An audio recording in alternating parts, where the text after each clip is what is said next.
جی بھائی، نہیں میں یہ مینشن کرنا چاہتا تھا کہ یہ یہاں اس لوکیشن پہ، اردو گھر کی لوکیشن پہ، اس بلڈنگ میں میوزک اسکول شروع کر رہے ہیں انشاءاللہ بہت جلدی، اور وہاں ہر طرح کے انسٹرومنٹ سکھائیں گے، لائک ہارمونیم، کی بورڈ، طبلہ، اس کے ٹیچرز ہیں ہمارے پاس، تو وہ اپنے اپنے ٹائم پہ جو بھی سیٹنگ ہوگی اس پہ ہم شروع کریں گے. اس کے علاوہ ووکل بھی سکھائیں گے، بہت اچھے طریقے سے سکھائیں گے. ایک پاکستان کے بہت بڑے وہ ہیں سنگر، ان کا نام ہے عاطف اسلم. جی.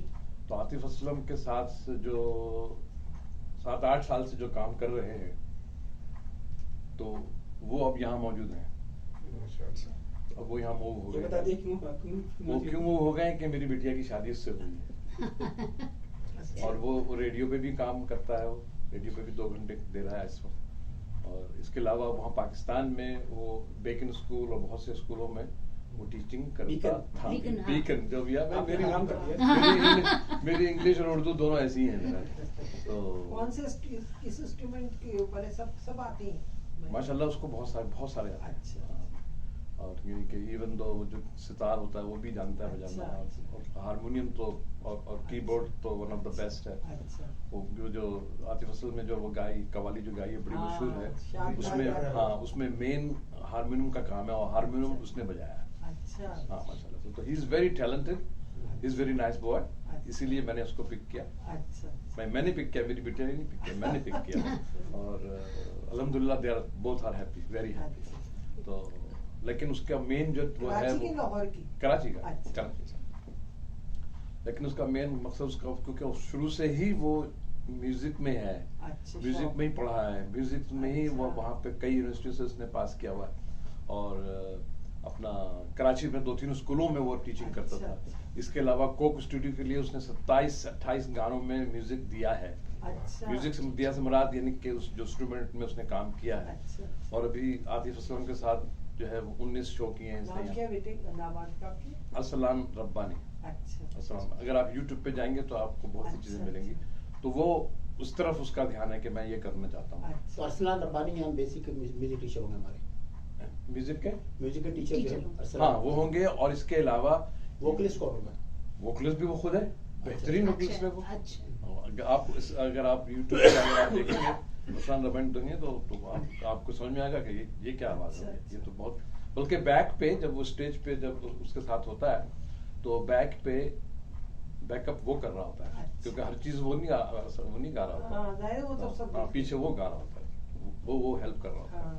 تو بہرحال یہ ڈیلس کے لیے ایک بہت بڑی بات ہوگی. ہمارے بچے جو ہے نا، خاص طور پہ یہاں بہت لوگوں کو شوق ہے. ابھی بھی آلریڈی بہت اولڈ ایجز جو ہے نا وہ کانٹیکٹ کر رہے ہیں کہ ہم کو بھی سکھاؤ، ہم کو بھی سکھاؤ.